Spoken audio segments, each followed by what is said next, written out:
ወንድ ልጅ መማገጥ መብቱ ነው መብቱ አይደለም? የመጀመሪያው ነገር ሴቶች ወንድ ልጅ መማገጥ መብቱ ነው መብቱ አይደለም? በመጀመሪያ ይሄን ዜና ከመናገሬ በፊት በዚህ ጉዳይ እንተማመን። ወንድ ልጅ መማገጥ መብቱ ነው መብቱ አይደለም? ኖ መብቱ አይደለም? መብቱ ነው።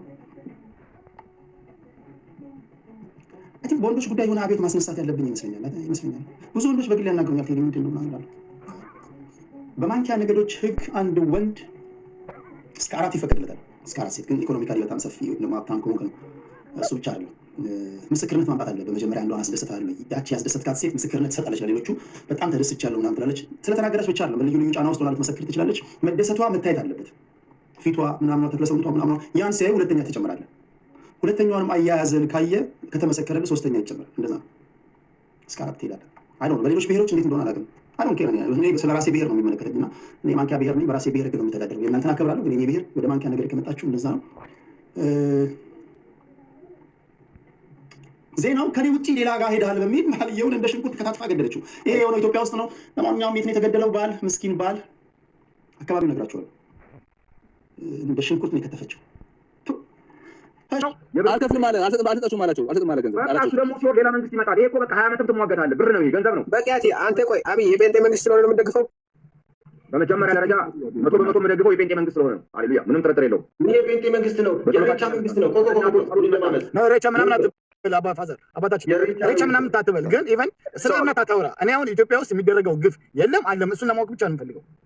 እኔ እንደኔ ኢቨን አዲስ አበባም ነበርኩ አይቻለሁ። ብዙ ሰው እንትን እየተሰቃየ እንደነበረ ገብቷል። አማራ ክልልም ኦሮሚያም ክልልም ትግራይም ክልልም የትግራይ ልጆች ያ ነገር ይቁም ነው ያልኩት። ሌላ ነገር አይደለም። ገብቷል። ለባባ ደግሞ ቫዮለንስ ይቁም፣ በሰላም ታገሉ። ቫዮለንስ ይቁም። ማን ነው የሚታገለው? እናንተ ፓርቲዎች ናቸው። አንተ ለምን ያ ስሜት አይኖርም?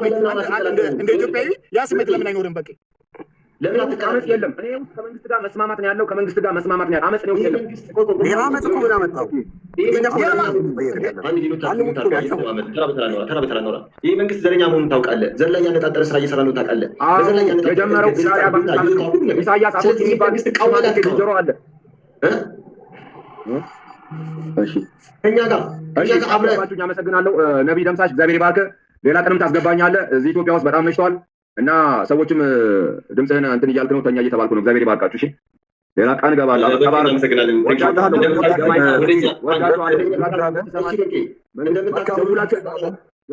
በስልክ ያናግራል። በጣም የዋህ ሰው ነው። በስልክ ያናግራል። አይዞህ። እሺ ተው ሌላ በቀይ ተው በቀይ እንወዳለን። እንደ ዶክተር ማርቲን ሉተር ኪንግ በፍቅር እንወዳለን። መልካም ነው። ተባረኩ። ተባረኩ። ጌታ ደግሞ እመኑ። ይህ ዘመን መጥፎ ነው። ጌታን እመኑ። ይህን ሳልናገር በወጣ ወንጀለኛ ኃጢአተኛ ሆናለሁ። አምላኬ አንገቴን ነው የሚቆርጠኝ። ግፈኛ መንግስት ኢየሱስ ትናገራለህ እንደ ውጣ ጆኖሳይድ መንግስት እየደገፍክ ስለ ሃይማኖት አይደለም። እኔ በሰላም ነው የሚጨርሰው መንግስት እየደገፍክ ይሄን ስታወራ ሼም ነው። እንግዲህ ግዴታ ዘረኛ መሆኑ ሰው ለህሊናው ኢየሱስ አይደል ፈጣሪውን ሳይፈራ ህሊናውንም ሳይፈራ ሙሉ ለሙሉ ለዘሩ እንደቆመ ነው በቃ የነገረን። ግን የተሻለ ነገር አለ። እውነት ለመናገር ምናልባት ላይ ከኛ ደግፎን አመፅ አብሮን ሊወጣ ይችላል። እውነት አንዳንድ መልካምና ጥሩ ኦሮሞች ይኖራሉ ብዬ አስባለሁ አሉ። እኔ አሁን አማራውንና የአማራ ዘረኛ ቢሆን አልደግፈው። አይስወርቱ ጋር ደግሞ እግዚአብሔርን አልደግፈው። ምክንያቱም እኔ አማራ ከእንደገና ሃይማኖቴን ቢደግፍ ራሱ ዘረኛ ሁን አልደግፈው። ምክንያቱም እኔ ለፈጣሪ ቆምኩ እንጂ ለብሔር ቆምኩ አይደለም። እና ሁላችሁም ቢሆን ብሔራችሁ ነው የሚበልጠው፣ ፈጣሪያችሁ ነው የሚበልጠው። ይህን ነገር አስቡበት። እውነት ለመናገር ለብሔራችሁ ልትቆሙ አይገባም። እውነት ከኦሮሞዎቹ ውስጥ ፈጣሪ ነው የምትፈሩ፣ ከኛ ጋር መሆን አለባችሁ።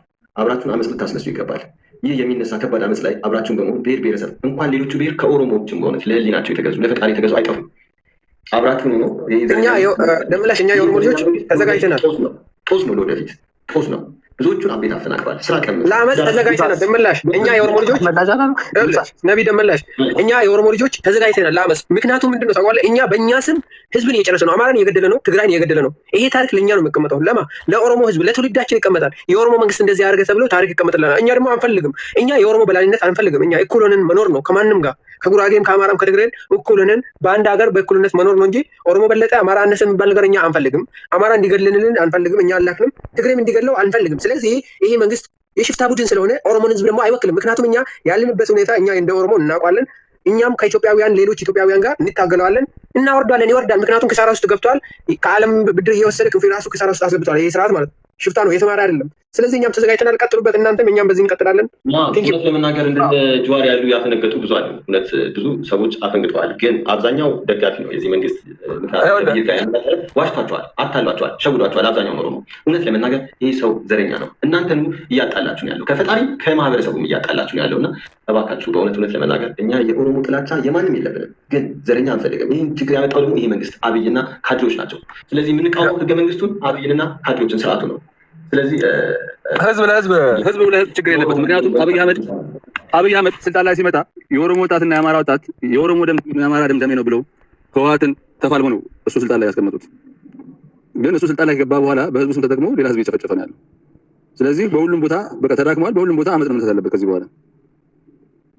አመፅ ነው መፍትሄው። ከአመፅ በፊት ግን ፐርሰፕሽን ያስፈልጋል። ሰዎች በደንብ እንዲገባቸው ግንዛቤ፣ አንድነት እንዳለን እኛ የምን ብሄር በብሄር በሎኬሽን በሃይማኖት በማንም በጂኦግራፊክ ያልተለጠፍን እንደሆነ ተስፍሼ በእውነት ሰላም ይብዛ።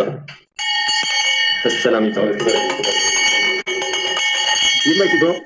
ሰላምህን ያብዛል፣ በረከቱን ያብዛል። መንፈስ ቅዱስ ባንተ ላይ ነው። ማለት ሰላም ውስጥ ያብዛል ብሎ በፍቅር አምላክ ስም ወጣ ከሰላም ያብዛ ማለት መንፈስ ቅዱስ ባንተ ላይ ነው። ይሄንን ነገር እንሰራዋለን። ስንሰራውም አምላክ ይረዳናል። እሺ አንድ ነገር ላሰላችሁ ነው። ቂም በቀል ምናምን ህዝብ ከህዝብ ጋር ቂም በቀል ሊቋረጥ ይገባል። በእኛ ጄኔሬሽን ሊቆም ይገባል። ለሚመጣው ትውልድ በቀልን የተደረገውን ነገር እንደዚህ አድርገውናል፣ እንደዛ አድርገውናል ምናምን የሚለውን ታሪክ ያ ታሪክ የዛሬ 100 ዓመት የነበረ ታሪክ እስከዛሬ ድረስ ሲያጨፋጭፍ ኖሯል። ገባ አይደለ? ከታሪክ ደግሞ መማር እንደተማሩ ሰዎች ከታሪክ አልተማርን ከማንም አንማር። ገባ አይደል? ብዙ ደም ፈሷል፣ ብዙ አጥንት ተገብሯል በዚህ ምክንያት ማለት ነው። እና አሁን ያለብን ለሚመጣው ትውልድ ቂም በቀልን አይደለም ማስቀመጥ ያለብን። ገባ አይደለ? መንግስት በደለም ጥሩም ሰራ መልካምም ሰራ በደለም አልበደለም መውረድ የሆነ ጊዜ መውረዱ የማይቀር ታሪክ ነው። ገባ አይደል? ማንም ዘላለማዊ የለም። የሆነ ጊዜ ነገሮች ይቀየራሉ። ጊዜ ቂጣን ይገለበጣል። ግን በሚገለበጥ ጊዜ ደግሞ የሚመጣው እንደዚህ አድርጋችሁኛልና እኔ ነኝ ተረኛው ብሎ የሚነሳ መንግስት መሆን የለበት። ያን ነገር ማስቆም ያለብን እኛ ለምን ልጆቻችን ዋጋ ይከፍሉ። እኔ የኦሮሞ ህዝብ እየተናገርኩኝ አይደለም። ህገ መንግስቱም የትኛውም እኮ እንትን ሲመጣ ፓርቲ ሲመጣ እኮ በዘር ውስጥ ይደበቃል። እኔ የኦሮሞን ህዝብ ሊናገረውም አልችልም፣ ወደፊትም አልናገረውም። ይህንን መንግስት ማንንም አይወክልም። ያለው የኢትዮጵያ ሃይማኖትም ስለ አንዱም አይወክልም፣ ስለ ብሔርም አንዱም አይወክልም። ያው ፖለቲከኛ ሁሉም ነገር ንግድ ነው። አንዴ ቢፈልግ የሃይማኖት ካርድ ያነሳል፣ አንዴ ቢፈልግ የብሔር ካርድ ያነሳል። ያው በተለያየ ሲስተም ስለሚነሳ ነው እንጂ ምንም የኦሮሞም የሚወክል አይደለም። ኦር ጴንጤዎች ራሱ ለእነሱ የሚወክል እየመሰላቸው ጴንጤ ስለሆነ ብቻ የጴንጤ መንግስት ነው እያሉ የሚደግፉ አሉ። እና አብይ አህመድ ጴንጤም አይደለም፣ እምነቱ አይታወቅም። ሙስሊምም አትለውም፣ ጴንጤም አትለውም፣ ኦርቶዶክስም አትለውም። የቱ ጋር እንደሚገኝ አይታወቅም። ስለዚህ አቋርጠኸኛል ለማስተላለፍ የፈለኩት ነገር አንደኛው ይሄ ነው። ያንን ነገር ደግሞ ልናስቆም የምንችለው እኛ ህዝቦች ነን። እንደ ህዝብ ካልነቃን፣ እንደ ማህበረሰብ ንቁ ካልሆንን፣ አንዳችን ለአንዳችን ካልቆምን ማንም እየመጣ ሊጫወትብን ይችላል። ዛሬ አብይ መሆኑን አትዩ፣ ነገር ደግሞ ሌላ ሰው ሊመጣ ይችላል። ገባ አይደል? ግን አንድ ህዝብ እንደ አንድ ሆኖ ሲቆም የአንዱ ህመም የአንዱ የሚሰማው ከሆነ ማለት ነው የትኛውን መንግስት ኢትዮጵያን ወይም ደግሞ ህዝቦቿን ሊበተን አይችልም። እና ማህበረሰቡ ጋር መስራት ያለብን ከአመፁ በፊት ከምኑም በፊት መጀመሪያ አንድን ሀሳብ የሰው ጭንቅላት ውስጥ ከከተትከው በኋላ ነው ያንን ሀሳብ መተግበር የምችለው ወይም ደግሞ ስራ ላይ ልታውለው የምትችለው። መጀመሪያ ህዝቡ ማመን አለበት። አሁን ህዝቡ ደክሞታል፣ ጦርነትም ደክሞታል፣ መጋደልም ደክሞታል፣ መጨቆንም ደክሞታል። ምንም ያልደከመው ነገር የለም። ሰላም ብቻ ነው ያልደከመው። ሰላም ቢያገኘው ነው። ሰላም አያደክምም መልካም ነገር ስለሆነ እና መጀመሪያ እኛ እንደ ማህበረሰብ ከእያንዳንዳችን ከቤታችን ይጀምራል። ለልጆቻችን ከምንነግራቸው ነገሮች ይጀምራል። እንደ ማህበረሰብ ንቁ ስንሆን ወደፊትም የሚመጣው መንግስት ምንም ህዝቡን ፈቀቅ ሊያደርጉ አይችልም። ህዝቡ ካልተስማማበት በአንድ ሌሊት ማውረድ የሚችልበት ፓወር ይኖረዋል። የግድ መሳሪያ ያለው ሁሌም አያዝም እና እንደ ህዝብ አንድ እንሁን። በሌሎቹ ህመም ላይ አነሳቅ። አንዱ በሌላው ህመም ላይ የሚስቅ ከሆነ አንደኛው እኔ ላይ ስላልደረሰ አይመለከተኝም የሚል አስተሳሰብ የሚይዝ ከሆነ መቼም ሰላም አናገኝም። ሁሌም ዘረኝነት ይኖራል። ግን እንደ አንድ ኢትዮጵያዊ ሁላችንም እኩል ብንቆም ያ የምንፈልገው አንድነት ይመጣል። የምንፈልጋት ኢትዮጵያ ትገኛለች። ሁሌም እኩልነት ይኖራል፣ ፍትህ ይኖራል እና እግዚአብሔር ኢትዮጵያና ህዝቦቿን ይባርክ። ይመቻችሁ። አሜን። እና አቋርጬው ስለነበረ ነው ያቋረጥኩት። እና ምንድነው ቁም ነገሩ ወንድማችን እንዳለው ህዝብ ነዋሪ ነው። ፓርት ደግሞ ያው ስንት ፓርቶች እና ስንት መንግስቶች አልፈዋል። ስለዚህ ዋናው አንድነት ካለ አቤት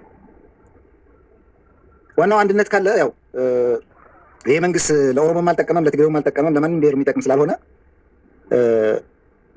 መነሳት ይገባናል የሚል ሀሳብ ነው አለኝ። ስለዚህ በጎረቤት እሳት ሲነሳ በቤትም እንደሚደርስ እያወቅ ማለት ነው። ካልሆነ በጎረቤት የምትስቅ ከሆነ በቤትም የሚመጣ ነገር ስለሆነ ገና ሳይመጣ መከላከል እያንዳንዳችን ግዴታ መሆን አለበት ብዬ ነው የማስበው። እኔ ታውቃለህ ቤት የፈረሰ 5000 ካሬ ሜትር መንግስት ወሰደብኝ። የእርሻ መሬት ባለፈው ካተሰቻቸዋለሁ 400 ካሬ ሜትር ቤት የተወሰደ የ5000 ካሬ ሜትሩን 30 ጤሮች መጥተው ነው የወሰዱብኝ። እግዚአብሔር ከእንደገና ከስራ አባረሩኝ። መስሪያ ቤት ራሱ አሳሰረኝ። በአንድ ዓመት 3 ወደ 12 ጊዜ ታሰርኩኝ። 2.8 ሚሊዮን ነበር አካውንቴ ላይ። እሱን አላገዱትም ሲያጡኝ ደግሞ እኔም ብቻ አይደለም እንደኔ ብዙዎቹ ኢትዮጵያኖቹ ንብረታቸውን ዘርፈዋል፣ ያላቸውን ቀምተዋል፣ ገንዘባቸውን፣ ቤታቸውን እየቀሙ እየዘረፉ በብሔር እየነጠቁ ይገኛሉ። አንተ ብሔር ምንድን ነው? አንተ ራሱ ብሔር የተወለድክ ሰው አይደል? እኔ ብሔር አማራ፣ ኦሮሞ፣ ትግሬ ምናምን የሚባል ነገር አላውቅም። እኔ በሎኬሽን በብሔር ነጠቁኝ ስትል አንተ ምንድን ነገር ከሆነ አንደኛ አንተ የተወሰነ ሀፍ ፓርት ስትሬት ዳውን ቱ ዘ ሚድል አንተ እኮ ሀፍ ኦሮሞ ሀፍ አማራ አይደለሁም። እኔ አማራ ኦሮሞ ምንም አይደለሁም። እኔ ኢትዮጵያዊ ነኝ። በብሔር ኢትዮጵያ ምዕራብ፣ ምስራቅ፣ ሰሜን፣ ደቡብ ተብላ እንጂ መጠራት ያለባት አማራ ክልል፣ ኦሮሚያ ክልል፣ ደቡብ ክልል ብሎ መጠራቱ ነው ለብሔርተኝነት ያበቃል። በሎኬሽን በጂኦግራፊክ በብሔር በሃይማኖት መጠራት የለበትም። አናገር ዋና ችግር ያመጣ ነገር እሱን እኮ አንተ በሲስተም ነው እኮ የምታደርገው። እኔ እኮ ነገር ያለ የመጀመሪያው ነገር አንተን ያስበላ ንገራ አብረህ የምትቀመጣቸው ልጆች በነገራችን አብራችሁ የምትቀመጣቸው ሰዎች ያስበሏቸዋል። አንዳንድ ጊዜ አንተ በቪዲዮ እየታየ በቪዲዮ እንዴት ያለ ያምሯችሁ ክፍል ነው የሚነግራችሁ። እኔ እኮ ማንም አይገባኝ ነገር እናንተ በቪዲዮ እየታያችሁ በቪዲዮ የማይታይ ሰው ጋር እንዴት ነው ስቴጅ ላይ የምትቀመጡት? ያ በቪዲዮ የማይታየው ሰው እንደፈለገ ህዝብ ይሳደባል፣ ባለጌ ነው፣ ለነገ አይልም፣ አድቫንቴጅ አለው፣ አዲስ አበባ ሊሄድ ይችላል፣ ሌላ ቦታ ሊሄድ ይችላል። እናንተ በቪዲዮ እየታያችሁ ማለት አልገባኝ። አንዳንድ የምትቀመጣቸው ልጆች በቪዲዮ አይታዩም፣ ግን ማህበረሰብን እንደ ማህበረሰብ ይሳደባል። በጣም ባለጌዎች ናቸው። አንተ ደግሞ የሃይማኖት ሰው ነው። አንተ እኛ ስስት መምከር ነበር የነበረብህ። አንተ ትንቢት ማምጣት ነው የነበረብህ ወይ ፖለቲካ ውስጥ ደግሞ የሃይማኖት ሰው። እናመሰግናለን። ጊዜ ለኩሉ ተባረኩ። ሰላማችሁ ተበረከቱ። በእናንተ ላይ 32 መንፈስ ባርኳችሁ 12 ታቦት በእናንተ ላይ። እኔ እኮ የምልህ ይኸውልህ ቴዲ አንተ 24 አልነበረው እንዴ? ሲዝም ታቦቶች 24 ናቸው ብለኸኝ ነበር ባለፈው ስንገናኝ። አሁን እንዴት 12 ነው? በኑሮ ውድነቱ ምክንያት 32 ታቦት ያልኩ በአጠቃላይ አይኖቹ ይታያል እዚህ ላይ ክንፎቹ። ግን አሁን ከዚህ ስርዓት አንውጣ። አንድ ጊዜ ከዚህ ስርዓት እንውጣ። ይህ ብሔርተኛ መንግስት አንድ ነገር ማለት እፈልጋለሁ። የሚያደርገውን የማያውቅ በእውነት አንድ ብሔርን ብቻ የበላይ እያደረገ አንድ ብሔርን ብቻ ከፍ እያደረገ በስልጣን በኢንቨስትመንት በመደራጀት በአካባቢ የተደራጁ ሰዎች እንኳን አፍርሶ የራሱን ብሔር ብቻና የራሱን ካድሬ ሰጥቷል። በየቦታው ብትሄድ አዲስ አበባ ያለ ቤት በማፍረስ እያፈረሰ ለሌላ ብሔር በመስጠት ስንቱን ህዝብ በጥብጦ ነው ያለው። የተበደለው አማራ ብቻ አይደለም፣ ትግሬ ብቻ አይደለም፣ ደቡብ ብቻ አይደለም፣ ወላይታ ሶዶ ብቻ አይደለም፣ ሁሉም ብሔር ነው። አዋሳን ተመልከታት። አዋሳ የዛሬ 3 ዓመት ምን ታል ነበር? ሻሸመኔ ይበልጣለች። አሁን ለምን? ሁሉ ነገር ኦሮሚያ ክልል ላይ ነው። ስብሰባው፣ ኢንቨስትመንቱ፣ ስራው፣ ድርጅቱ፣ ሁሉ ነገር ያለው። ስለዚህ ይህ መንግስት አንድ ብሔርን ብቻ እያሳደገ አንድ ብሔር ውስጥ ብቻ ስራ እንዲኖር ኑሮ እንዲመች ያደረገ ሌሎቹን ብሔሮች እየጨቆነ ያለ ነው። ሁሉም ብሔር ነው የተበደለው። ሁላችንም ልንነሳ ልናመጽ ይገባል። የሚሰራውን የማያውቅ በስሜት አይኑን ጨፍኖ የሚገዛ መንግስት ሆኗል። በጭፍን የሚገዛ መንግስት፣ የማይፈራ ህዝብን የማይፈራ መንግስት ሆኗል።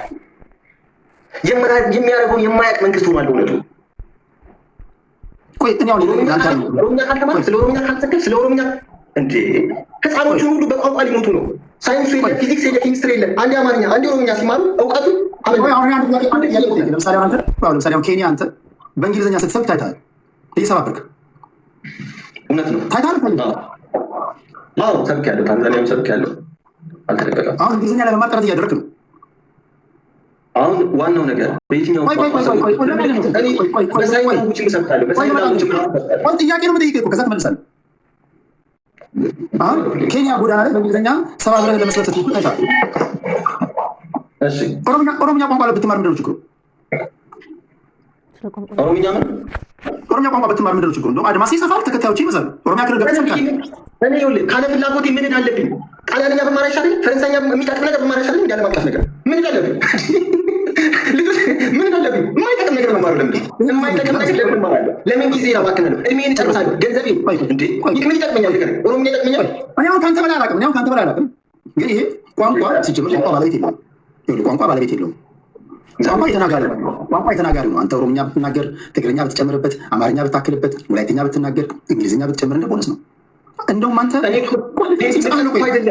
ቴዲ ንቀት እኮ አይደለም። አያስፈልገኝም፣ አልፈልግም። እንኳን ሌላው እኔ ፈረንሳይኛ ምናምን መማር አልፈልግም። ለምን መሰለህ? ጊዜ ለምን አባክናለሁ? እውቀት ማለት ላንጉጅ አይደለም። አይምሯችን የሚያስበው በስዕል ነው። አይምሯችን የሚመለከተው የሚያገናዝበው በስዕል እንጂ በቋንቋ አይደለም። ስለዚህ ማሰብ ችሎታዬን ማዳበር እንጂ የምፈልገው የቋንቋ ችሎታዬን መጨመር አይደለም። መቶ ቋንቋ ብትችል ችሎታ አለ አይደለም? ችሎታ ተከታዮችን ቆይ አይኖችን የሚያስበው በስዕል ነው፣ በቋንቋ አይደለም። ምን ያደርግልኛል? መቶ ቋንቋ ብናገር ቋንቋ እኮ የማውቀውን እውቀት አውትፑት የማደርግበት የምችለውን ነገር ከውስጥ የምችለውን ነገር አውትፑት የማደርግበት መሳሪያ እንጂ የማስብበት አይደለም። ቋንቋ ያስብትማር መቶ ቋንቋ እውቀት አለ ማሰብ ትችላለህ አይደለም። እንኳን ኦሮምኛ ፈረንሳይኛ ምናምን መማር አልፈልግም። ጊዜ ለምን ይችላል አንድ ጊዜ እንዴ ልጆቼ ኦሮምኛ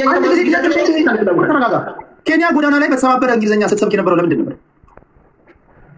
አሁን ስለ ኬንያ ጎዳና አይደለም። ናይሮቢ ላይ ቆመህ በተሰባበረ እንግሊዝኛ ሃይማኖትን ስትሰብክ የነበረው ለምን ነው? የኛ ሃይማኖት ሲጀመር ብዙ ቋንቋ የለውም። ጸሎቱን፣ ቅዳሴውን፣ ፉካሴውን ለምንድን ነው እንግሊዝኛ ተጠቀምከው?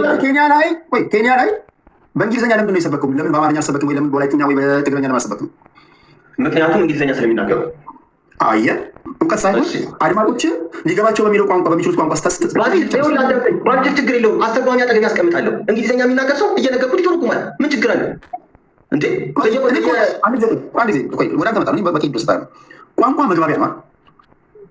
ለምሳሌ ኦሮሚያ ክልል ሄደህ አፋቸውን በፈቱበትና ሊግባቡ በሚችሉበት ቋንቋ ስትነግራቸውና ሊሰሙ በማይችሉበት ቋንቋ ብትነግራቸው እምነትህን ማስፋት አትችልም። ለምሳሌ አማራ ክልል ሄደህ በኦሮምኛ ብታግባባቸው ወይ በወላይትኛ ወይ በከባትኛ ብታናግራቸው አብዛኛው ማህበረሰብ የሚናገር ከሌለ በስተቀር ላይገባቸው እንደሚችለው ሁሉ በሰው ቋንቋ ማለት አውትፑት ነው። ሰው ታስተረጉማለህ። አይጠቅመኝም። አማርኛውን ቢጠፋብኝ እኔ ችግር የለብኝም፣ አስተረጉማለሁ። ዋናው ነገር እውቀቱ ነው። ስልክ የፈጠረው ሰውዬ ዱዳ አይደል እንዴ? ዓለም ላይ ትልቅ ነገር የፈጠሩ ሰዎች ብዙ ቋንቋ ተናግረው ነው እንዴ? የማሰብ ችሎታ ስላላቸው ነው። ክሪኤቲቭ ኢኖቬቲቭ የምትሆነው የማሰብ ቋንቋ ስላለች። መቶ ቋንቋ የሚችሉ ሰዎች ምንም አልሰሩ። የኮሚኒኬሽን ሰውን የማግባባት ለመተርጎም ብቻ ነው የሚጠቅሙት። ዋናው የምንፈልገው ሰው አይደል? መግባባት እኮ ነው የኛ ይጣ ምንም አይደለም። ቋንቋ ለቋንቋ እኛ በተፎካከርን ቁጥር ልጆቻችን ቋንቋ እየተማሩ እውቀቱን ረስተውት ይኖሩ። የትውልዱን የጭንቅላት ያመከነ ሰው ነው። የተማሪውን ትውልድ ያመከነ ሰው ነው አብይ። በዘረኝነት ወጣቱ ሀሳቡ በጭንቀት እንዲኖር ያደረገ ሰው ነው። የሚያደርገውን የማያውቅ ሰው ነው። ከኔ ጋር ምንድን የተግባባለው? ችግር የለብኝም። ከማንም የሚግባባት ችግር የለብኝም። አሁን ብትነግረኝም በሳይን ቋንቋ በምልክት ቋንቋ ንገረኝ። ስለምን ልንገርህ? አሁን ብታወራውን በምልክት እናሳየኝ እስኪ። ይኸው ጌም ልክ ያለው አንሳው። እናት እኔ ጌም ልጫወት አይደለም የመጣሁት። እናት ቆይ እሺ፣ አንድ ላጫወት። እሺ ቁም ነገር። አሁን አሁን በምልክት ንገረኝ እስኪ። በምልክት ንገረኝ። አማርኛ ትናገር። ዝም በልና በምልክት ንገራቸው። እሺ ቆይ ምንድን ነው ጥያቄ? በምልክት ነገራቸው እስኪ። ምልክት እንግባባ፣ ንገራቸው እስኪ። ካሸነፍከኝ እሺ እንደምን መሰለህ አንድ ነገር ልንገርህ። እንደዚህ አሁን ቋንቋን መጥላት ወይም ደግሞ ብልህ መሆን አለብህ። አንተ እኮ ከኛ የተሻልክ መንፈሳዊ ሰው። አስፈላጊ ከሆነ ፈረንሳይ ሀገር ላይ ከተሰደድክ ፈረንሳይኛ ትማራለህ። ፈረንሳይኛ የምትማረው ከፈረንሳይኛ ተናጋሪዎችና ከፈረንሳይ አድማጮች ጋር ለመግባባት ነው። ሌላ ነገር የለውም። ወይም ደግሞ በፈረንሳይኛ የተጻፉ መጽሐፍቶችን አንብበህ ወይም ደግሞ የመንገድ ምልክቶች ሊሆኑ ይችላሉ። በቃ ለመግባባት ነው። ሌላ ነገር የለውም። በቃ ለመግባባት ከሆነ ብዙ ቋንቋ መማር ምን ያደርጋል? ለመግባባት እኮ ታስተረጉማለህ። ተባርክን እግዚአብሔር ባርክን። እውነት የምትደግፉ እናመሰግናለን እኮ ህይወት እንዲቀልል ነው እንጂ 4፣ 5፣ 6 ቋንቋ ተናገርክ ማለት ማንነት ተቀየረ ማለት አለ። ግን እድሎች ይሰፋሉ። 4፣ 5 ቋንቋ የሚነገርበት ቦታ ላይ ሄደ የሰው ልጅ ደግሞ በባህል በሚናገርበት አፉን በፈታበት ቋንቋ ስታናገረው አእምሮውን ሁሉ ነገሩ ከፍቶ ይሰማል። በቂ ነው። በኋላ ኢንተርናሽናል ቋንቋ ከለመድክ በቂ ነው። አንድ አፍ በፈታበት ትክክል ነው። ሁለተኛ ደግሞ አንድ ኢንተርናሽናል ከለመድክ በቂ ነው። ዋናው ነገር ሶሉሽን ሜከር ነው። እኛ የሚያስፈልገን ሺህ ቋንቋ የሚናገር አይደለም። አመሰግናለሁ። ክበሩ። ሶሉሽን ሜከሮች ደግሞ የሚያስቡ ናቸው። ብዙ ቋንቋ የሚያወራለን የሚያስቡ ሰዎች አንድ ጊዜ ኢትዮጵያ ውስጥ በፌዴሬሽን ምክር ቤት ተመዝግበው የተቀመጡ 76 ብሔር ብሔረሰቦች አሉ። አመሰግናቸዋለሁ። አንተ የሆነ እውቀቱን ምናምን ፈልገህ ከሆነ እኔ እኮ ቁም ነገር የምታወራው ነው። ቁም ነገር እያወራሁ ነው። በዛውም ደግሞ ቢሰጠኝ ጥሩ ደስ ይለኛል። አመሰግናለሁ። ግን ሲጫወት የሚውል ሰው አለ ቀን ሙሉ። ኦኬ እኔ መቼ እሱ አሉ ቆይቱ ምን መሰለህ፣ አሁን አንተን ማቀ እንዴት ፖለቲካ ውስጥ ትገባለህ? እኔ ድሮ ፖለቲካ ላይ ነው የነበረው። ፖለቲካ የሃይማኖት ሰው ፖለቲካ አይናገርም ማውራት የለበትም የምትሉ ሰዎች ግዴታው ነው። ሰው ሲበደል እያየ ዝም ካለ፣ ምክንያቱም ሰው እየተበደለ ነው። እግዚአብሔር ነው ያዘዘኝ። ይህ መንግስት ዘረኛ ነው። እግዚአብሔር ነው ያዘዘኝ። አንድ ጥያቄ እኔ ጋር 5 ጊዜ መጥተሃል። ከ5 ጊዜ በላይ መጥተሃል። ዩቲዩብ ላይ ራሱ ያንተ ኢንተርቪዎች አሉ። በአመቱ መጀመሪያ አጀንዳ ስታስይዘኝ እያንዳንዱ ነገር የሚታይህን ነግረኝ ነበራል። ይሄ ይሆናል፣ እያንዳንዱ ነገር ነግረኝ ነበር። አገር ለቀህ እንደምትሰደድ ግን አልነገርከኝም። እንዴት ያልታየህ? በአጋጣሚ እኮ ነው ባንኬን አገዱት። ከዛ በኋላ ጠፋሁ። ከዛ እየፈለጉኝ እኮ ነው። 6 ወር ሙሉ ተደብቄባቸዋለሁ እኮ። ግን በሚዲያ ካወራሁ መተንፈሻ ሊያሳጡኝ ነው። ስለዚህ መጨረሻ ላይ በቃ ባንኬ ሲዘጋ ግን አልቻልኩም፣ ለቀኩት። ናቸው ተከታዮች። አንተን አምነው ውስጥ ቀራንዮ ድረስ አብረን እንሄዳለን ያሉ ተከታዮች ሳ እኔ ተከታዮቹ ራሱ አብረው አመፅ ለአመፅ የሚተባበሩ ካልሆኑ ይቅሩ። ይህ መንግስት የሚቃወሙ አብረው የሚያምፁ መሆን አለባቸው። ካለዛ ተከታይ የለም። አንዱ የሃይማኖት ከእነሱ ጋር ፊት እየመራህ ምናምን አምጣለሁ እገባለሁ። ገና ከሁለት ከሶስት በኋላ መልሼ አዲስ አበባ እገባለሁ። አምጻለሁ። ትክክለኛ መስዋዕት ማለት ነው። በቃ መሀል ላይ ሆነ ቁም ነገር ነው ነገር ነው። ውስጥ ሆኜ አይደል እንዴ የወጣው እንደ ስንት ጀለብያ ተሸፋፍኛል እንዴ ከኢትዮጵያ ወጣሁት ስንት ሆኜ እንዴ ለምን መሸፋፈን አስፈልጋል? መሸፋፈን ለማስፈልጋል ስንት ያሰሩኝ የነፃነት መብት ስለሌለ የፍሪ ስፒች ፍሪ ፕሪንት ኢትዮጵያ ውስጥ ምንም ነገር መጽሐፍ ማውራት ማተም አትችልም። በአንድ ጊዜ ደምሳሽ እኔ ያረሳም አንድ ነገር በአንድ ጊዜ እኔ 4-5 ቦታ መታየት ይችላል ነበር። አሁን ራሱ እስስትን ንፋስን ምናምን ብዬ ነበር አይደል? ብዙ ቦታ እለዋወጣለሁ ነበር። እንዴት ነው መሰወር ያልቻልኩ? አንተ ታዲያ መሸፋፈን ምናምን ለምን አስፈልጋል? እኔ በፍጹም እንደዚህ አይነት ነገር መሸፋፈን የሚባል ነገር መሰወር የሚባል ነገር አላልኩም፣ አላወራሁም። በአንድ ጊዜ መጀመሪያ ላይ ናርገኝ በኋላ ግን እኔ ኬክ በኋላ የምታየው ዱላ ተከትሎ ይመጣ ዱላው የእውነት ላሳየው ነው።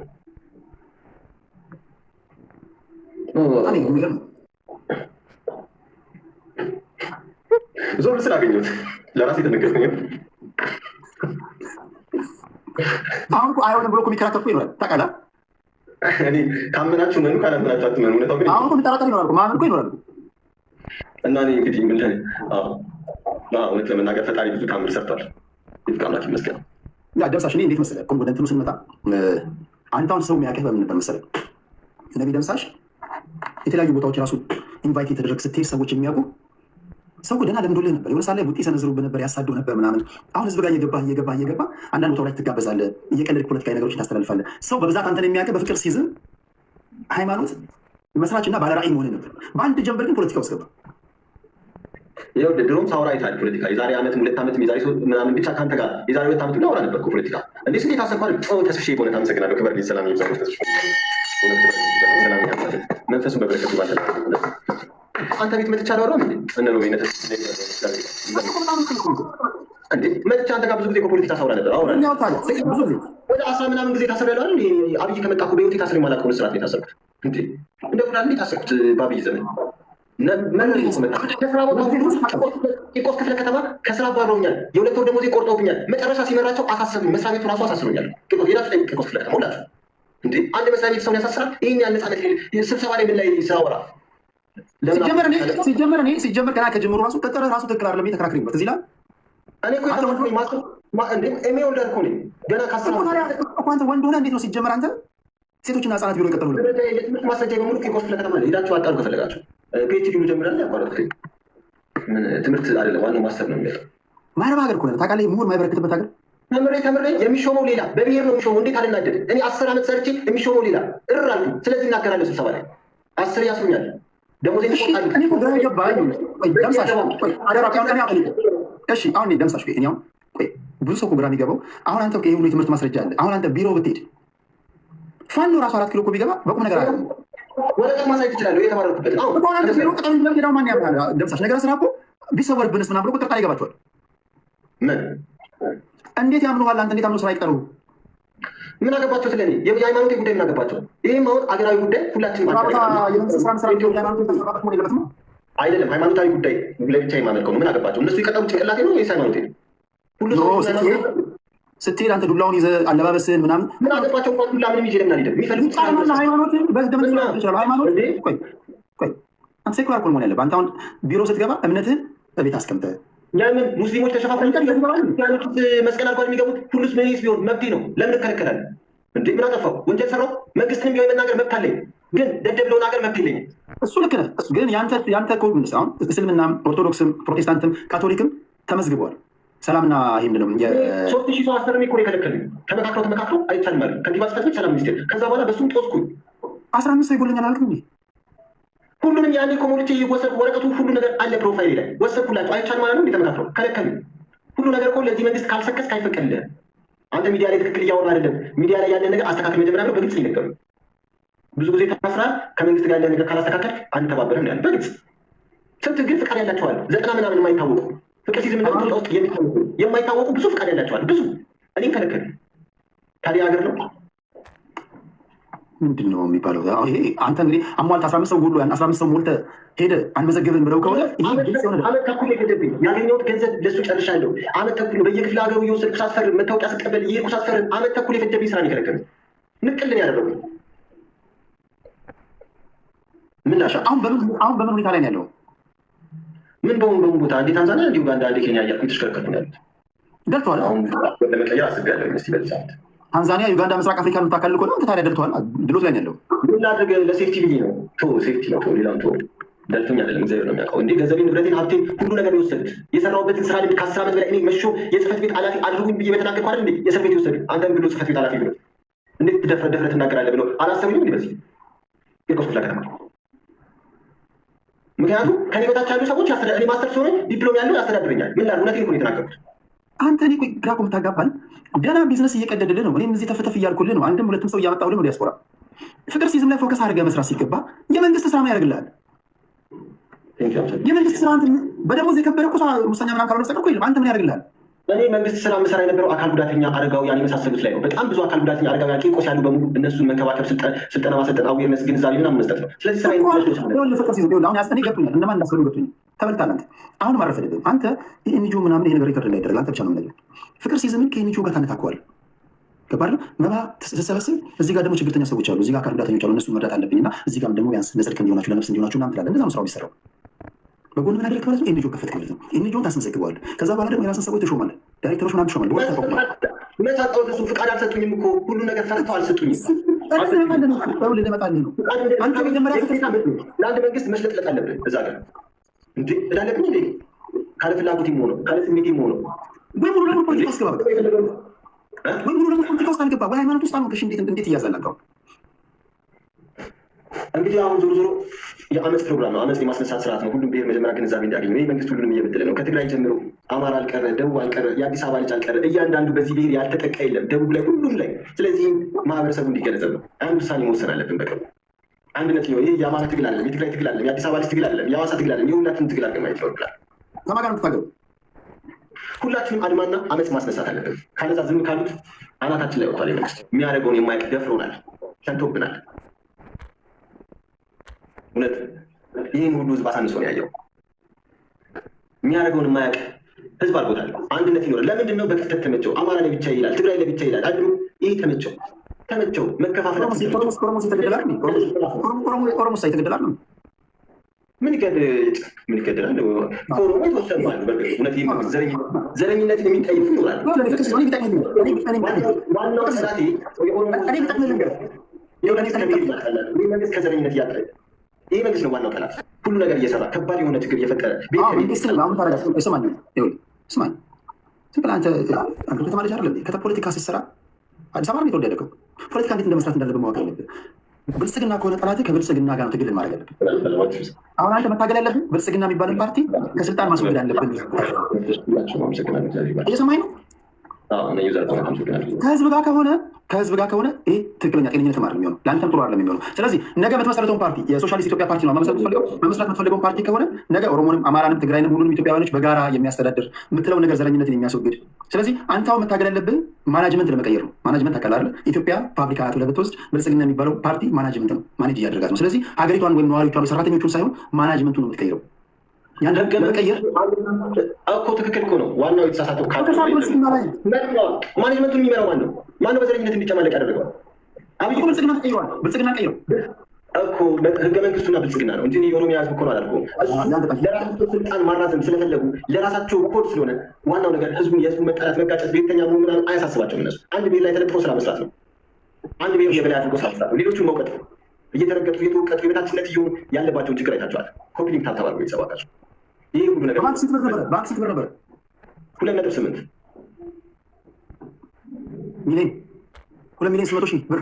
ዋው! እንኳን እሱ የ12 ሚሊዮን ብር ቤት የ60 ሚሊዮን ብር የእርሻ መሬት ነው የወሰዱብኝ። 5,000 የእርሻ ካሬ ሜትሩ ከቤተሰብ የወረስኩት ነው፣ ከሆነ አጎቴ ነው። እሱ ደግሞ አመመው፣ ከሱ የወሰድኩት ነው ከአጎቴ። እርሻ መሬቱ ቤቱ 30 ምናምን ቄሮ ነው መጥቶ በአይሱዚ የተከፋፈለ 200 ካሬ ሜትር አባዛው። አንዱ ቤት እንኳን 3 ሚሊዮን 4 ሚሊዮን ቢሸጥ 30 ምናምን የእርሻ ካሬ ሜትሩ ነው። አሸዋ ሜዳ የፍቅር ሲዝም መሬት ነው ብላችሁ እውነቴን ነው የምነግራችሁ። እኔ የውሸት መረጃ የነገርኳቸው አለ። ትልቅ የእርሻ መሬት ነበር። ይህ ቆስጣ ጎመን ምናምን የሚዘራበት ወሰድ ቤተሰቦች መች ነው ያን መሬት ዛሬ 2 ዓመት የእርሻ መሬት በወሰዱ በ2 ወሩ ቤቴ በአንድ ኮን ያከናነው ይሆን የቤተሰቦች የትኛውም ሀገር አሜሪካ፣ ካናዳ ምንም ቢሄድ ያንን ሀብት አላገኘውም። ልንገር ከ50 ሚሊዮን በላይ የሚያወጣ የእርሻ መሬትና 10 ሚሊዮን ብር የሚያወጣ ቤት የተወሰደ የትም ሀገር ቢሄድ ያን ሀብት አላገኘም። እኔ ደግሞ ሰንቼ ሳይሆን ከአጎቴ የወረስኩት ነው። መረጃ ከፈለጋችሁ ሄዳችሁ መጠየቅ ትችላላችሁ። ማአት ሰው ያቀኛል እዛ ቤት እንዳለ። አጎቴ ማለት ወደ ግል ህይወት መግባት አይሆንብኝና አጎቴ ማለት ወይ እናቱ አባቱ ወንድም ነው አይደል? እንዴት ላንተ ሊያወርስ ይችላል? እሱ የአይምሮ ህመምተኛ ሆነ የሆነ ሰዓት ከዛ ነው የወሰድኩት።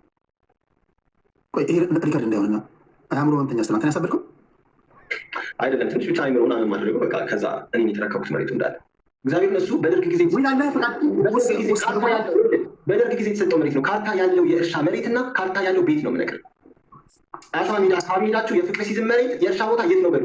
እውሸቴን እንዳይመስላችሁ ይኸው በእውነት ካርታ ከአሁን በፊት ኦንላይን ያሳይቻችኋለሁ። ይህን ሀብትን የወሰዱብኝ ማለት ነው። ውሸት ነው ልል አልችልም። አንድ ሰው እንዲህ ሆን ያለው ካለ ምንም አድርጋቸው ለአንተ ለማምነት ግማሽ በመቶ ነው ግማሽ የራስ አሸዋ ሜዳ አካባቢ ሳይደርስ የፍቅር ሲዝም የእርሻ መሬት የት ሆን ብላችሁ ጠይቁ። ወደ አጎት ልጆች ከ2-3 ሺህ የሚሆን እዛ አካባቢ ያለ ሰው ያገኛል። ሄዳችሁ ጠይቁ። አሁን ወደ ቁም ነገሩ ልምጣ። እኔ ብዙ ውርሶች አይቻለሁ። አጎቴ ያወረሰኝ የሚል ነገር ብዙም አልሰማም፣ ግን ሊሆን ይችላል። እሱማ አጎቴ አንድ ልጨርስ ልጅ የለውም ሚስት የለውም አጎቴ። ስለዚህ እኔ ነኝ የወረስኩት። በቃ ማንም አልወረሰም። አንተ እንትን አለ ውርስ ዊል አለው ውርስ መሬቱ ካርታ አለው እኮ እያልኩኝ ያለሁት የውርስ ወረቀት አለ፣ ካርታ አለ፣ ምን አለ፣ ሁሉ ነገር አለ። አንተ አሁን ቆይ አጎቴ እንደ ልጅ ነበር የሚያይ ነበር። ይሄ ነገር ለነቢይ ደምሳሽ እኔ ስሙት በማንኛውም አጋጣሚ ነቢይ ደምሳሽ ይሰደኝ በቃ ነው ሌላ እሱ በአይምሮ ትንሽ ሲታመም በቃ ከዚህ በኋላ ሌላ ሰው ተሳስቶ ሊሸውደው ይችላል ብለን ወደ እኔ አደረጉ። በቃ ይሄ ነው ጉዳዩ። ይሄ ነገር የሆነው ደግሞ ወደ እኔ ከሆነ 20 ምናምን ዓመት ነው። 20 ምናምን ዓመት የቆየ ነው ወደ እኔ ራሱ ከሆነ። አሁን አንተ ቀላል ነገር የነካካ መስሎ ብዙ ነገር የነካካ የቆሰቆስኩ ነው። ያው ስጠይቅ ወደ ሌላው መሬቱ በአጠቃላይ 40 ምናምን ዓመት የቆየ መሬት ነው። ሄዳችሁ ጠይቁ አልኳችሁ ከሆነ የማያውቅ የለም። እዛ መሬት እንዳለኝ ቦታውን ነገርኳችኋል። ይገባል አንተም ገብ ማንም ሊገባ የሚባል አንተ ከገባ በኋላ አንተ ከገባ በኋላ እኔ በጣም ስቡኝ እኔ የምገባው አንተ ከገባ በኋላ የፋኖን የኦነግን የቲፒኤልኤፍን የኦነግን ጉዳይ እንዴት ታደርጋለህ? ብሔሬ አማራ ነው ወይ ብሔሬ ኦሮሞ ነው ያለ 5 ዓመት የሚታሰረው ማለት ነው። ብሔሩ የሚጠራ ሰው ብሔሬ ትግሬ ብሔሩ የሚጠራ ሰው የሚታሰርበት ዘመን ይመጣል። ብሔሩ የሚጠራ ሰው እንኳን ብሔሩን ደረቱን ነፍቶ የጠራ ሰው እንዲታሰር ማለት ነው።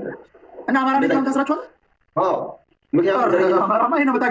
ምክንያቱም ዘረኝነትን እያስፋፋ ነው።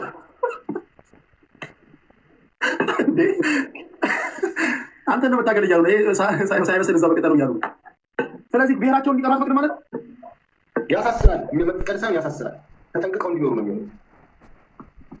ተኛ እያው ተኛላል እና በቃ ምንም ሳቁሩ ቢልክ ማለት ነው። በደው ግፋ ብራቢ ለምን ኢትዮጵያዊ ይላሉ? እንደ ኢትዮጵያዊ ግን የመጣሁት ሰሜን ምዕራብ ኢትዮጵያ እኮ አለ። ሰሜን ኢትዮጵያ፣ ምዕራብ ኢትዮጵያ፣ ምስራቅ ኢትዮጵያ፣ ማዕከላዊ ኢትዮጵያ የሚመሳሰሉት ብቻ። ከዛ በቁጥርና በሎኬሽን ተሰየማል ኢትዮጵያ። ለምን በብሔር ይሰየማል? በብሔር ተሰየመ የዚህ ክልል መንግስት ተባለ። ከዛ በኋላ መሬቱም ካለ ቀሟል፣ ቦታም ካለ ቀሟል። እንደፈለጉ የዛ ብሔር ነገሰ። ያ ብሔር እንዲነግስ አደረግ ነው። ተጫወተበት። አናታችን ላይ ወጣ።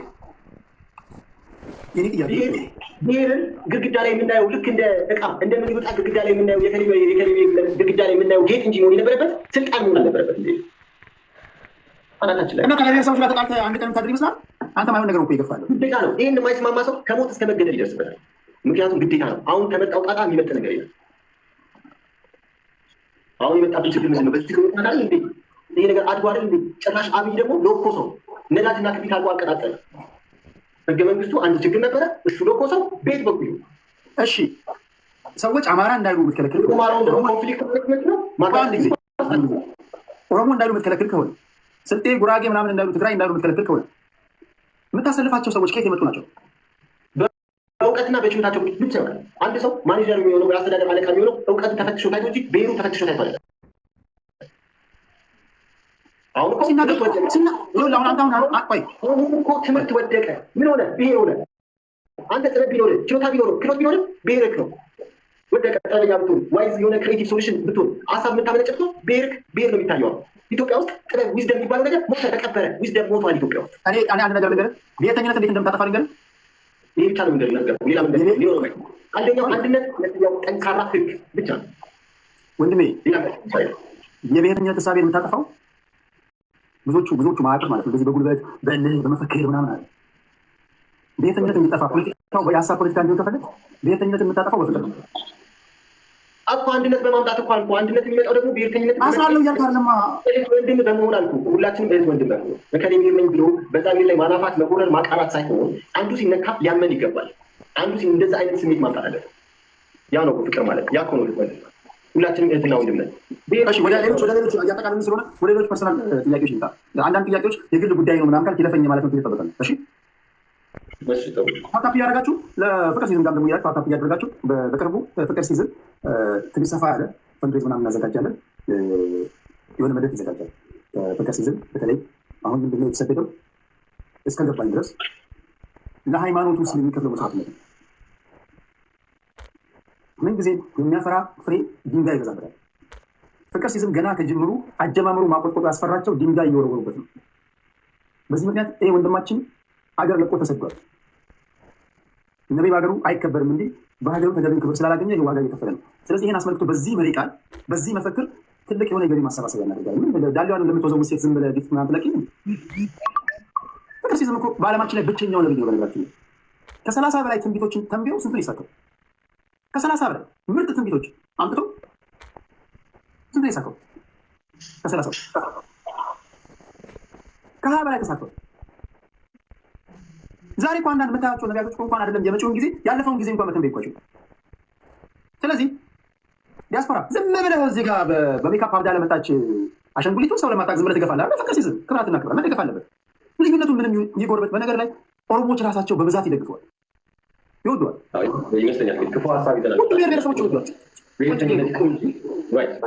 አሁን እሱ ብሔርተኝነት ይቁም ምናምን በእምነቴ በምናምን ብሎ ነው እንጂ ሌላ ነገር የለም። ስለዚህ ለፍቅር ሲዝም ማቋቋሚያ የሚሆን አንዳች የገቢ ማሰባሰቢያ እናደርጋለን። ብሔር ብሔረሰቦች መሳተፍ አለባቸው። ያን እናደርግ። የባንክ አካውንቱ የታንዛኒያ ነው የኬንያ ነው ያለ በጊፍት ነው። ካልሆነ ደግሞ በውስጥ ጻፍ ባለበት ቦታ እነግራቸዋለሁ። ግን በጊፍት ይሻለኛል። በጊፍት ይሻላል። አይመችም። በውስጥ ጻፉለት። በውስጥ ጻፉለት እናወራለን። አጠገቤ ባሉ ሰዎች ጓደኞች በእነሱ ይላል።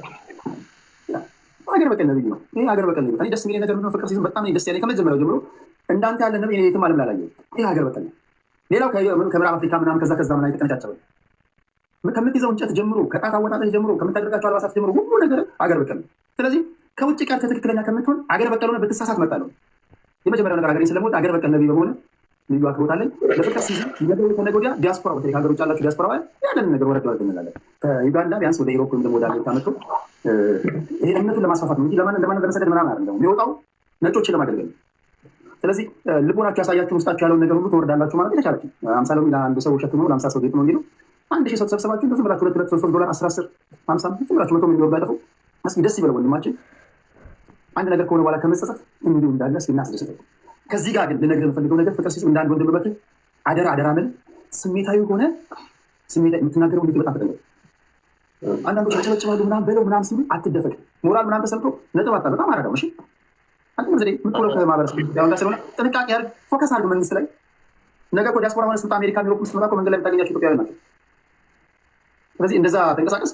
ይሄ መጨረሻ እንጫወትና ወደ ሌሎች ጉዳዮች ይላል። እሺ እሺ ቴዲ እናመሰግናለን። ክብር ሰላም ይዛ ዋታው ወደ ግል ጉዳዮች ስንመጣ አንዳንድ ሰዎች ስላንተ ማወቅ ይፈልጋሉና ለመጨረሻ ጊዜ ከሴት ጋር የተኛው ነው? አንዴ ነው ቆየት ብሏልና ሻወር እንትን ነው ይሄ ዋና ዋኛለው ነው።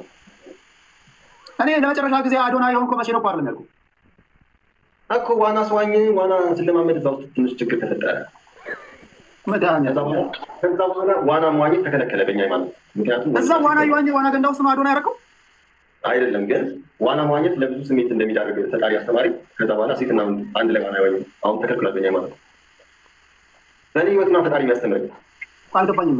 ገንዳ ውስጥ ዋና መዋኛ ላይ ነበር። ከዛ በኋላ ዋና መዋኘት ተከለከለ። ምክንያቱም በጊዜው የተፈጠረብኝ ስሜት ነበር። አየህ በቃ ዞር ሲል አንዷን አየህ ምናምን እነዚህ አሳሳቾች ናቸው ደግሞ ይዛ ገደል ገባቸው። ስለዚህ ቃመት መቼ ነው? ስንት ዓመት ይሆናል? ትንሽ ቆይቷል። እሺ ከሴት ጋር ሳታደርግ መቆየት አሁን ያለ አስተሳሰብ ላይ ምናምን የሆነ አሉታዊ ተጽዕኖ ያሳደረብህ አይመስልህም ወይስ ለውጥ የለውም? ሴት ማባባል ጭንቅላት ትረሳዋለህ። ቁጭ ብለህ ሱሰኛ ነው የምትሆነው እንኳን ልታስብ። ሴት የሚያባርር፣ ሲጋራ የሚያጨስ፣ የሚቅም፣ የሚጠጣ፣ ወሬ የሚመለከት፣ ፊልም የሚያይ፣ ጌም የሚጫወት ጭንቅላቱ ይበተናል። መሰብሰብ አይችልም። አንድ ቁም ነገር መስራት አልችልም። እንደዚህ ከእንደዚህ አይነት ነገር መውጣት ይኖርብናል። ሴት በጣም አዳት ነው። ሀሳብን ትኩረትን ነው የሚያሳጣ። ሴት ብቻ አይደለም፣ ብዙ አጉል ሱሶች አሉ። ሱስ የተባለ ነገር ጥሩ አይደለም።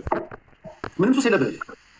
እንኳን ሌላ የምናደድ የመበሳጨት ምናምን ሱስ የለብንም። የምንም አይነት ሱስ መጥፎ ማሰብ ራሱ ያሰብኩትን መተግበር እንጂ ወደ መፍትሄ ማምጣት እንጂ መጥፎ ነገር አብዝቶ ማሰብ አይፈቀድም። ማመስገን ነው ማማረር ስለሆነ እዚህ ቲክቶክ ላይ እስኪ አይነገብ ናቸው ቆንጆ ናቸው ምናምን ብለህ የምታስባቸውን 3 ሴቶች ጥራለህ። ኧረ እኔ ይቅርብኝ። አሁን የት አውቃለሁ? አሁን እኔ የሀገር ጥቁ ነው የማየው በየቦታው ነገር። እኔ ምን አገባኝ? ሃይማኖት የሚከተል ሰው ነው። እሺ አስቀያሚ ጥራለህ። አስቀያሚ አይ ሰውን አስቀያሚ ማለት አልችልም። ማንም ሰው በራሱ ውበት አለው፣ የራሱ ውበት አለው። ዋናው ደግሞ አሁን የመጣበትን የህይወት ጉዞን በመጽሐፍ የማሳተም ዓላማ የለም፣ ራዕይ ምናምን የለም። እኔ ቢሳካና ስራ እንድሰራ ነው ወደ ሰዋራና መጽሐፍ ሳትም አልገኝም።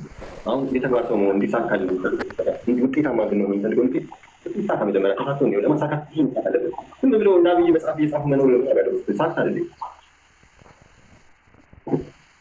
አሁን ከሀገር ቤት ከወጣ ቢያንስ 2 ሳምንት ሆነዋል። ምንድን ነው የሚናፍቅህ ነገር?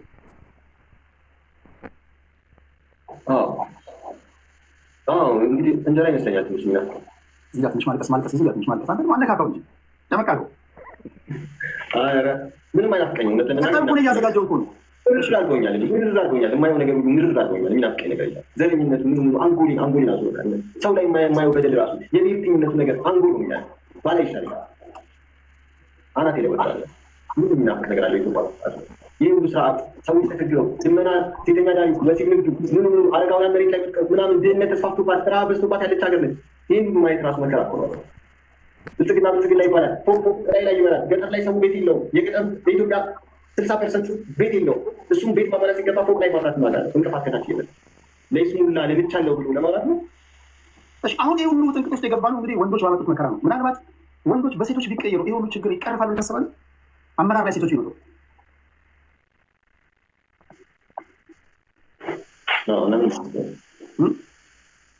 ምንም ይናፍቀኝ ነገር የለም።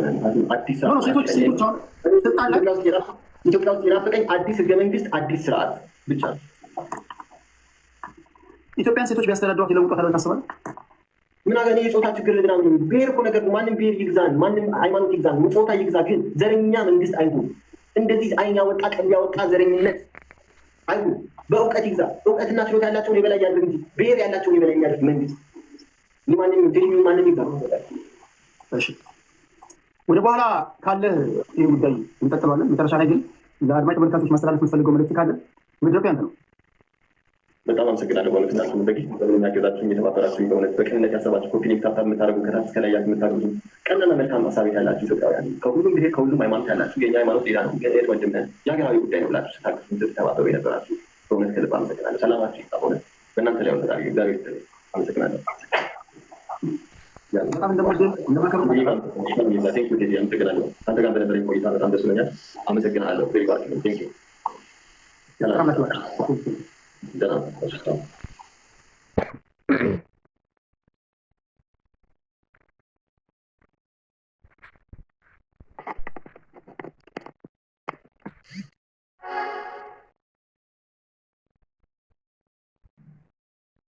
ወደዳችሁት ቴንክ ዩ። እናመሰግናለን።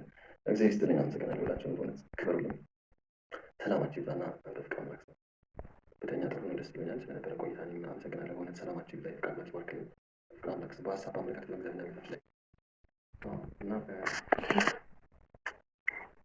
ነብያችን እንኳን ለዚያ በቃ እንኳን ሰላም ሀገር ገባ። አሁን እንዴት ነህ አባታችን? ምን ይመስገን። እንዴት ነው እንደሚደና ነው ይሰማው ወደታል ነብያችን? አይሰማም። ጎበዝ ነህ። ፍቅር ሲዝም አንደኛ ብያለሁ። አመሰግናለሁ። ለተነሳበት ጥያቄ በሙሉ በቂ መልስ ሰጥተሃል። የናዚን ስም ጀርመንና እስራኤል ውስጥ መጥራት አይቻልም። በኢትዮጵያ ውስጥ የዘረኝነት እሳቤ ህዝብ አጥፍተዋል። ናዚም በጀርመን ሆሊኮስት የእስራኤል ህዝቦች ወይም በኢትዮጵያ ውስጥ ተመሳሳይ ያንን ይጥፋ ብሎ መታገል በህግና በደንብ አውጥቶ እነዛን ባን ማድረግ መብት ነው እንጂ የሌሎችን መብት አይደለም። ሌሎችን መብት መጋፋት አይደለም። ስለዚህ ያንን ነበረ ፖለቲካ ሊሰራብህ የፈለገው። እንዴት የብሔሮች በኢትዮጵያ ስማቸው መጠራት የለበትም? ቆላላው በጣም ሰቅራን ዛሬ ጎበዝ ጎበዝ ነው። አሪፍ ነው የሰራው። አሪፍ እንትን ነበር ያደረግከው። ሁላችሁንም አመሰግናችኋለሁ። ዩዘር ተስፋዬ በተለይ በጣም አመሰግናችኋለሁ። እሺ ፖፑላር ይሆናል ነው ለጠየቀ ጥያቄ በትመን ሰጥተዋል። መጨረሻ ላይ ሁለት ፖይንቶችን ሊሰራ ፈልጎ ነበረ። አንደኛው ብሔር ምን ታደርጋለህ ወደፊት ሲልህ ብሔሮችን በኢትዮጵያ ውስጥ የብሔር ስም የሚጠፋን እስከ 6 ዓመት አስረዋለሁ ስትለው እንደዛ እንዴት ምናምን ሊል አሰበ። ጀርመን ውስጥ የናዚን ስም መጥራት ጀርመን ብቻ ሳይሆን እስራኤል ሀገር ውስጥም የተለያዩ ሀገሮች ውስጥ የሂትለርን ስም መጥራት በህግ ያስቀጣል። ሂትለር ስለጨፈጨፈ ነው፣ ሰዎች ስለጠፉበት ስላጠፋ ነው። ኢትዮጵያ ውስጥ ብሔረተኝነትና የብሔር ስም በብሔር ስም እያጠፉ ነው። ስለዚህ ይህንን በህግ መከልከል ክልክል አይደለም። ትናንትና ሩዋንዳ ውስጥ በብሔር ማንነት የተፈጸመ ወንጀል ስለነበር ዛሬ ሩዋንዳ ውስጥ የዘረኝነት ስም ወይም የዘረኝነት ሳይን የብሔር የጎሰኝነት ንግግሮችን መጠቀም በህግ ያስቀጣል። ኢትዮጵያም ውስጥ ያ ነው የሚሆነው፣ የተለየ ነገር አይደለም። ሌላው ሁለተኛ ጥያቄ ጠይቆ ነበር። አሁን እኔና መሰሎቼ በአንተ የፖለቲካ ትግል ውስጥ አንድ ልታደርገን የምትችለው እነማ በምን ምክንያት ነው አለ።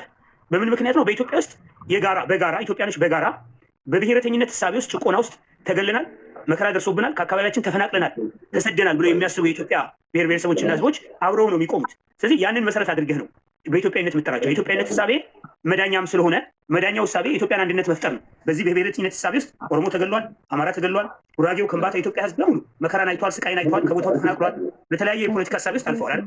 ስለዚህ ያ ነው መሰረቱ። አንድ የሚያደርግህ ለሌሎች ጋር አንድ የሚያደርግህ ያ የጋራ ጥፋት ነው ብሎ ያመኑ ሰዎች አብረው ይቆማሉ። ይሄ መከራ በህይወቴ ውስጥ አልፏል፣ ስለዚህ ይህንን መከራ መውጣት ያለብኝ የብሔረተኝነት ወይም የዘረኝነት እሳቤ በኢትዮጵያ ውስጥ ይጥፋ ብሎ የሚቆም ሰው አብረው ይቆማል ማለት ነው። እነማን ናቸው አብረው የሚቆሙት ላለ መልሱ ይሄ ነው፣ ሌላ መልስ የለውም። ስለዚህ እሳቤው ኢትዮጵያዊነት ነው። ኢትዮጵያዊነት አብሮነት ነው፣ አንድነት ነው፣ ባህልን፣ ቋንቋን፣ እምነትን፣ ነፃነት ማመን ነው፣ የሌሎችን ኢንዲቪዥዋል ራይት ማክበር ነው። ሌሎች በልዩነታችን አንድነታችንን ማሳየት ነው።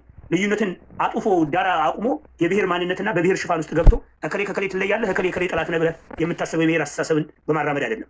እና መሰረታዊ ጉዳይ ይሄ ነው። ብቻ አሪፍ ነው መልሶች የነበሩት። ያው አንድ ጥያቄ የኦሮሞ ህዝብ ጠላት አይደለም ብለዋል። የኦሮሞ ህዝብ ጠላት አይደለም፣ ስርዓት ነው ጠላት። ስርዓትን ነው የምትዋጋው፣ ዘረኝነትን ስርዓትን ነው የምትዋጋው። ከጎን የሚሰለፈው የኦሮሞ ህዝብ ነው።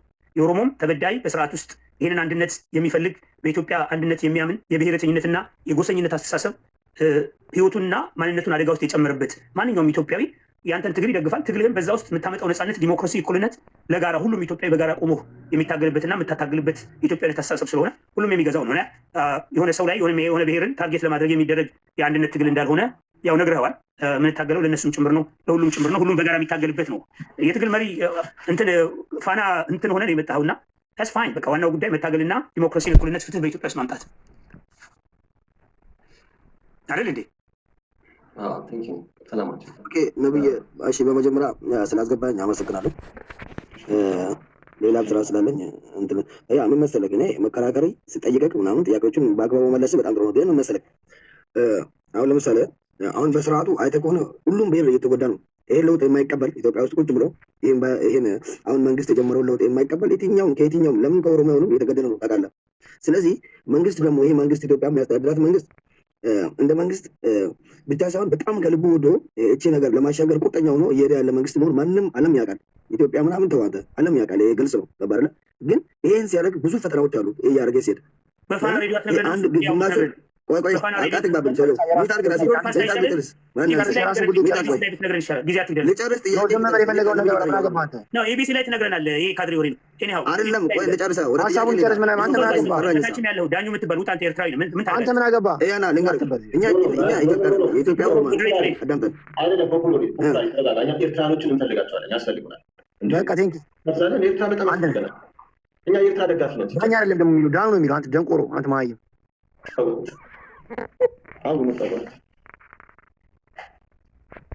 ይሄ አስተሳሰብ በጣም ስህተት ነው። ኤርትራውያኖች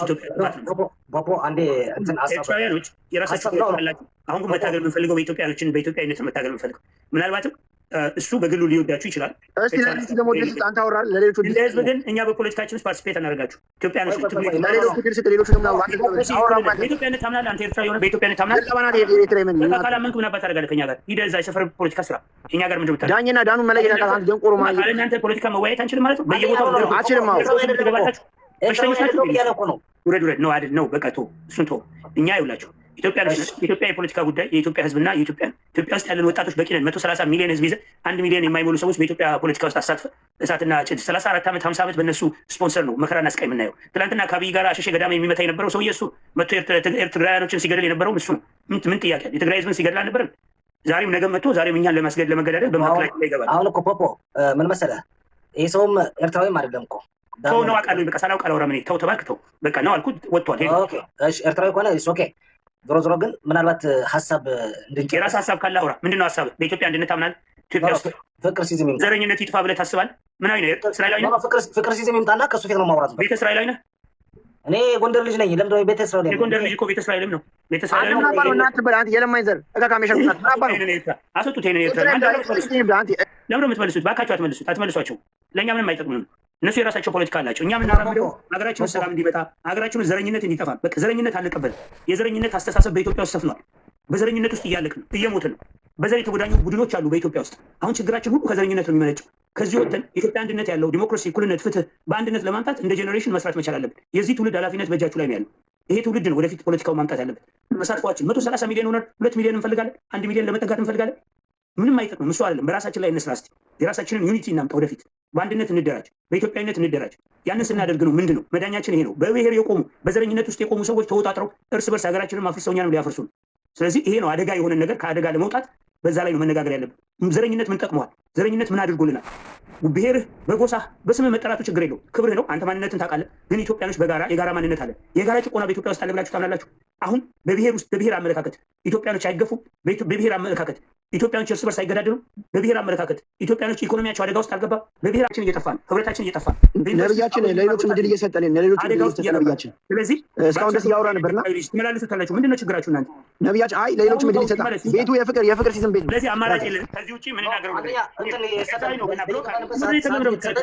እየተናገርን እንውረድ። ጊዜው አንፈልግም። ወንድሜ ዳኑ የምትባል ልጅ እዚህ ቤት ውስጥ አገባም። አንተ ኤርትራዊ ነህ። ከእኛ ጋር የራሳችን ፕሮግራም አለን። በሌላ ጊዜ ስትፈለግ ትመጣለህ። እኛ ፍቅር ሲዝም አባላት ነን። ምን አስበህ ነው? እኛ ፍቅር ሲዝም አባላት ነን። ኖ ፖፖ ነኝ ያስወጣሁት። እኛ ኤርትራኖች ቀንደኛ ደጋፊያችንና ለእቅዳችን ትልቅ ኢንፑት ናቸው። ፍቅር ሲዝም ደግሞ በፍቅር የሚያምን ሁሉንም አንድ አድርጎ የሚይዝም እኛ የኦሮሞን ጠላት አንዴ ዳኑ ይቅርታ፣ ፍቅር ሲዝም ይቅርታ፣ እድል ስጠኝና እኔ አንድ የተወሰነ ደቂቃ ወርቼ ልውረድ። እሺ ወንድሜ አመሰግናለሁ። እሱን ስላወረድከው አንደኛ ጥሩ ነገር ነው ያደረገው። ለምን መሰለህ? እዚህ ጋር የፈለገው ሞዴሬተር ስለሆነ ምናልባት እኔንም ሊያወርደኝ ይችላል፣ ዳኑንም ሊያወርድ ይችላል፣ ሳምቲንግ ሊያደርግ ይችላል። ሞዴሬተርን ማንሳት አለብህ። እንደዚህ አይነት ሰው ጋር ጥሩ አይደለም። ዋይኖት ሀሳብ አንተ ከቴዲ ጋር አምሽተሃል፣ አይተናል፣ ስንከታተል አምሽተናል። ስለዚህ ሰው እዚህ ጋኛ አንተ ጋር ምናልባት አንተ እንደ ኢትዮጵያዊ ወንድማችን ትልቅ ሚዲያ ላይ ቀርበሃል። ዛሬ ሀሳብ ሰጥተሃል፣ አንጸባርቀሃል። በሰጠው ሀሳብ በአንተ ላይ እኛ ወንድሞችህ እዚህ ጋር እህቶችህ ሀሳብ ልንሰጠን የመጣ ነው። ምናልባት እኔ ልክ እንደወጣ ነው አንተ ጋር መጥቼ ሪኮስት የላኩልህ። ምናልባት አንተን የተቀበልከኝ ሞዴሬተር የተቀበለኝ ያለው ነው። ስለዚህ ዳኑም ሀሳቡን የመስጠት መብት አለው። ኤርትራዊውን ኬንያዊን ዌሬቨር አንተም ብሎ እስከመጣ ድረስ እዚህ ቤት ተከብሮ ሀሳቡን የመግለጽ ሀሳብ የመኖር መብቱ ሊኖረው ይገባል።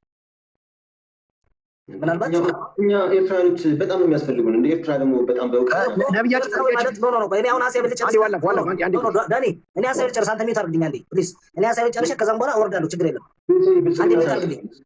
ኤርትራዊ ኖ እኔ ብልጽግና ዝም ብለህ መጀመሪያ አዳምጠኝ አባቴ። ስለዚህ ኤርትራዊም ይገባዋል እዚህ ጋር ሀሳብ የመስጠት መብት አለው ያለበት እንጂ አብረን የምንሰራው ከኤርትራኖች ጋር አብረን ነው የምንሰራው እንጂ መብታቸውም ግዴታቸውም ነው። ሴሜቲክ ነን፣ አንድ ሰሜናውያን ነን፣ አንድ ባህል አለን፣ አንድ የሆነ እንትን አለን። እዚህ ጋር ከቴዲ ጋር በነበረ ቆይታ ምናልባት ፍቅር ሲዝምም እኔ ከማውቅህ ከ1 ዓመት በላይ አውቃለሁ ለሚዲያ ማለት ነው። እንዲያውም ዛሬ ወደ ገደሉ ግባ፣ ሰዓት እየጠበቅን ነው ብራዘር። ምንድን ነው ወንድሜ? ሚዩት አድርግና ዝም ብለህ አዳምጥ። አይ ወደ ፖይንቱ ግባ። ትዕግስቱ ከሌለ ውረድና ወይ እሺ፣ ወይ ሚዩት አድርግና አንዴ አዳምጠኝ። በቃ ትዕግስት ከሌለኝ አንዴ አዳምጠኝ። እሺ ጎቢውን አስገባው። እኔ ለቤቱ እንግዳ ነኝ። አንዴ ፍሬ ላውራ ለለውጣ አባታችን አንዴ ፍሬ የሆነ ነገር ልናገር ይሉጣ ስለሆነ ነው። አይ ቆይ አንተ ቀድሩ። አባታችን አስጨናቂ ነኝ። ማን ነው የሚያስቆመኝ? እንደ አባታችን ይቅር እናት ቆይ አንዴ ዝም በይ። እኔ ማስቆምሽ አንዴ ዝም በይ። አባታችን ያስወጡልኝ። አባታችን እኔ ከእርሶ ጋር ነው አስወጡት። ቆይ እንዴ ፍቅሪዝም አካሄድ ደግ አደረክልኝ። ፍቅሪዝም እንደዛ ነው። ኮፒሊንግ አድርጉ ቤተሰብ ቤተሰብ ኮፒሊንግ እባካችሁ በደንብ አድርጉ። እንግዲህ ካድሬዎችም ስላሉ አባታችን ፍቅሪዝም ወንድሜ ልበልህ። ለእኔ እንኳን ወንድሜ ነህ። በጣም ከምሬ ነው የምልህ። በጣም ልቤ ተሰብሮ ነበር። እዚህም ቦታ መድረስ ደግሞ ደስ ብሎኛል። ከነዛ በጣም አውሬዎች ናቸው፣ ሰው አይደሉም። ከነዛ መራቅህ እኔም ርቄ ነው የምኖረው። በዘዌ እኔ አማራ ነኝ። አማራ ስልህ እኔ ብሔርን የምጸየፍ ነው። አማራ ማለት ብሔርን በአንድ ኢትዮጵያ የሚያምን ሰው ነው። እንዳንድ ወንድም የምነግርህ ፋኖ ማለት የአማራ ህዝብ እንደ ማንኛውም ብሔረሰብ አማራን ኢትዮጵያን የሚወድ ነው። በጣም እኔ ስለወራሁ ሳይሆን በቴዎሪው በተግባር የታየ ነው። ፋኖ የሚባለው የተደረሰበትን በደል ታውቃለህ። የፋኖ ትግል የኤርትራውያን መደገፍህ ደስ ብሎኛል። ይሄ ነው በቃ። አሁን ፋኖ ሲማርክም ኦሮሞ አይልም አይተህ እንደሆን ማለት ነው። ፋኖ ማለት የህዝብ አርበኛ፣ የተጎዳ የማንኛውንም ብሔር ጭቆና ተገፍቶ የወጣ ነው እንጂ ዝም ብሎ ብሔርን አማራን እንትን ለማለት አይደለም። እና የፋኖን ትግል ባለ በኢትዮጵያነታችን መተጋገዝ ጥሩ ነው። ግን የፋኖን ትግል ወደኋላ ባትለው ከፋኖች ጋር ብትሰራ የሚል የቆረ ላውራለ ፋኖ እኮ ማለት እኔ ብሔሬ አማራ ነው ጠልቼ አይደለም። ግን ሁሉም ሲተጋገዝ የፋኖ ውጤት ተሳካ ማለት አይደለ? የትግራይ ውጤት ተሳካ ማለት ፍላጎት ተሳካ አይደለ? ሁላችን አንድ ላይ መተጋገዝ እየቻለን አንድ ብሔር ላይ ከሆነ አንተጋገዝም። ይሄማ ለብልጽግና ኃይል ሆንለት ጠቀም ነው። የመበታተን ሀሳብ አልፈልግም። ፋኖ ብቻ ፋኖ የሚለው ደግሞ አማራን ብቻ ያነጣጠረ ስም ነው ከስሙ ሲጀመር። እንግዲህ የሚፈልጉ ሰዎች አብረው ይሆናል እንጂ ከብሔር ወገንተኛ አልሆንም። ተሰምቶን ሁላችንም እህትና ወንድም ሆነን ተሰምቶን የሁላችንም የአንዱ ስሜት የአንዱ መጎዳት ለእኛ እንደ ወንድም አይተን ማድረግ አለብን እንጂ ብሔርን አይተን መሆን የለበት። የፋኖ ምናምን የትግራይ የህዋት የምናምን አለ ሁላችንም እህትና ወንድም ነን። ስለዚህ ሁላችንም እንደ ኢትዮጵያ ችግር ደርሶብናል፣ ጥቃት ደርሶብናል። በዚህ በብሔርተኛ መንግስት በቡድንተኛ መንግስት እየተጠቃ ነው። የሁላችንም ስሜት ነው። እንደዛ እንታገል። ለሆነ ብሔር ወይ ደግሞ ጂኦግራፊ ጠርታችሁን የአዲስ አበባ ልጅ ላይ የሐዋሳ በሱም አትሄዱ። ጂኦግራፊካሊም ሳትጠሩ አይደለም ኦርቶዶክስም ጴንጤም ሙስሊም ሳትሉ ሳንል ነው መታገል ያለብን እንጂ እነኚህ ሶስት ነገሮች ከአይኗቸው አውጡ። አንደኛው ብሔር እንግዲህ አንድ መልዕክት ለማስተላልፈው ሀሳብ ማንንም ይገዛል። ሁላችንም ኢትዮጵያውያን በቃ እኛን ትተን ነው። እኛስ እሺ ጉልበትም ሊኖረን ይችላል፣ አምልጠንም ልንሄድ እንችላለን። ያለንበትንም ነገር ግን በጣም ቤታቸው ፈርሶ ያሁላ ህፃን ሰው እንዳያቸው በጨለማ እየታፈሱ ከአዲስ አበባ አቅመ ደካማ እንኳን አይደሉም እነዚህ ወጣት። ማንኛውም ሰው ወይ ቤት አንድ ፎቅ ተሰራ ማለት አዲስ አበባ ላይ የአንድ ቀን አዳር እንኳን አልጋ ማለት ነው በ10 ሺህ ብር የሚከፈልበት አልጋ ነው የተደረገው። ድሃ እና ይሄ ሁሉ የተደረገው ጥቂት ተጠቃሚዎች እኛ ቃል የኦሮሞ ልጆች በየመን ላይ ማለት ነው ብትሄድ በረንዳ ላይ የመን በረንዳ ማለት ነው ጠቅላላ 100% ማለት ነው የሚተኙት እንደውም በቃ የኦሮሞ ልጆች ማለት ነው። በጣም የሚያሳዝኑኛል። የኦሮሞ ልጆች ተጠቅመናል የምትሉ እንተያያለን። እኔ በተግባር ያየኋችኋላችሁ የመን በጣም ድምፅ መሆን ራሱ ለኦሮሞ ልጅ ነው ብዬ ነው የምገምተው። ስለዚህ ማንኛውም ኢትዮጵያዊ ማንኛውም ባለው አቅም ከነዚህ ባለው በገንዘብም በእውቀትም በጉልበትም ቢሆን ታግሎ በማንኛውም አቅጣጫ ለነፃነት ለኢትዮጵያ ለአንድ ኢትዮጵያ ለእኛ ብቻ ሳይሆን ደግሞ ለመጪው ለትውልድ የሚተርፍ ነገር ብንሰራ ደስ ይለኛል። አመሰግናለሁ። ፍቅሪዝም እኔ ለወርድ ነው ኮፒ ሊንክ አድርጉለት። በጣም ደናደሩ በፍቅር አምላክ ደናደሩ። ሌላችሁም ሰላማችሁ ይብዛ። ይፍቅር አምላክ እናንተ ራኬ በእውነት እግዚአብሔር ይባርክልኝ። ራኬ ሰላም